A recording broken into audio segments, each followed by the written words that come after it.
Thousands of trucks are sitting on lots, unsold and unused. Time is running out for 15 popular pickup models, and if owners don't move quickly, many of them could be worth almost nothing by 2026.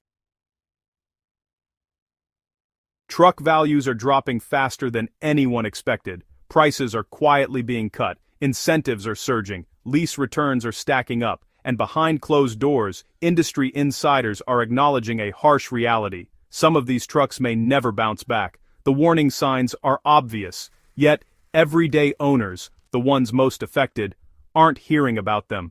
Which models are already losing ground? Why are certain trucks being hit harder than others?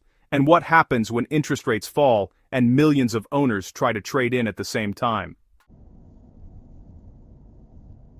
Nissan Frontier. Auction chatter suggests this truck is losing momentum faster than predicted. Changing buyer preferences, aging design elements, and fierce competition have pushed its once solid resale reputation into decline. What was marketed as a rugged, no-nonsense mid-size pickup now feels stuck on an aging platform in a market that has rapidly evolved. Although this generation launched with promise, it was quickly overshadowed by competitors offering bolder styling, stronger towing performance, and more advanced technology. That gap has turned into a financial problem. Dealers nationwide are offering $6,000 to $9,000 off new Frontiers. When new models are discounted that heavily, used values drop even faster. Auction reports show week-to-week declines that would have seemed impossible just a few years ago. So, limited tech upgrades, just modest interior improvements, and really minimal marketing have made it tough for the Frontier to stand out in a segment that's just, driven by rapid innovation. When rivals are aggressively reinventing themselves, the truck that stands still, well, it just gets left behind. And as a result, depreciation is accelerating, eroding trade-in values long before loans are even paid down. Owners are watching what used to be a steady decline turn into something much more severe. Ram 1500 Classic. Industry observers are starting to raise concerns as discounting just keeps intensifying. Heavy fleet sales, an aging platform, and these aggressive incentives are all combining to weaken its long-term value in ways that, honestly, few people anticipated this quickly. Originally meant to be a temporary bridge between generations, the Ram 1500 Classic ended up becoming this long-running budget option, filling dealer lots with older hardware under, familiar styling. What once looked like an affordable entry point has actually become one of the fastest depreciating full-size pickups out there. Massive incentives, sometimes honestly resembling clearance pricing, have driven transaction prices down dramatically.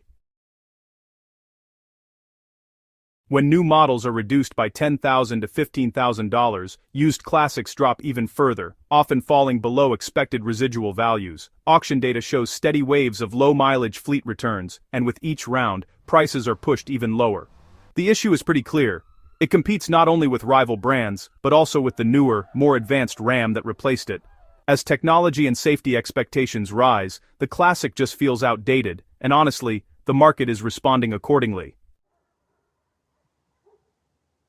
Ford Ranger. The outgoing Ranger lost momentum the moment the redesigned version arrived. Buyers quickly shifted their attention to the updated model, leaving dealers scrambling to move older inventory before depreciation got even worse.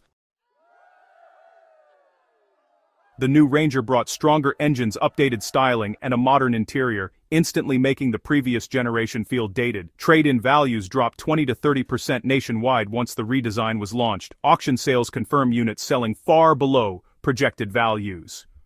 The 2023 Ranger wasn't really flawed, it was just replaced at the wrong time by a more capable successor. In a competitive mid-size segment, being the outgoing generation can be pretty costly. Buyers really prefer the latest platform with better towing technology and refinement. That leaves the previous version competing mainly on price, and, well, that value gap just keeps widening month after month. Chevrolet Silverado 2.7 Turbo. Valuation reports indicate this version of the Silverado is facing skepticism. Concerns about long-term durability and uncertainty surrounding the turbocharged four-cylinder engine are weighing on resale confidence. While the 2.7-liter turbo was introduced to deliver strong torque with improved efficiency, many traditional truck buyers remain cautious about smaller turbocharged engines in a segment known for durability. Data shows these models are depreciating faster than V8-equipped versions, with some losing more than 35% of their value within 2 years. Auction trends reflect softer demand, as dealers hesitate to stock large numbers of trucks with engines that have yet to build a decades-long reputation for reliability. In a market where longevity and toughness are essential, perception plays a major role, and hesitation translates into faster depreciation.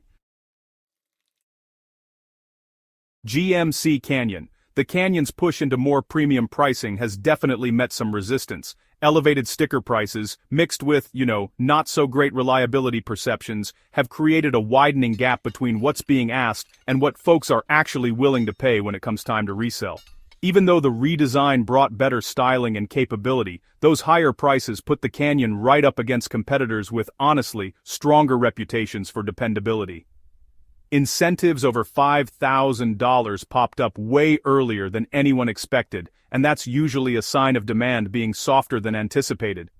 Auction reports are showing repeated patterns, lower bids, and faster turnover. Premium pricing only really works when performance, reliability, and resale value all line up, but when one of those things slips, depreciation can speed up fast. The end result? There's a growing disconnect between what the Canyon originally cost and what it's worth today. Ford F-150 Lightning. So, initial enthusiasm for the electric F-150 quickly shifted to caution, real-world range variation, issues with charging infrastructure, and some pretty significant price cuts have all come together to weaken people's confidence in resale value. Price reductions of $15,000 to $20,000 on new models hit the used market right away.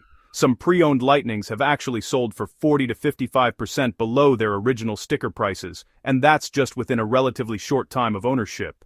Worries about how these trucks perform in cold weather and concerns about long-term battery life are making buyers a bit hesitant.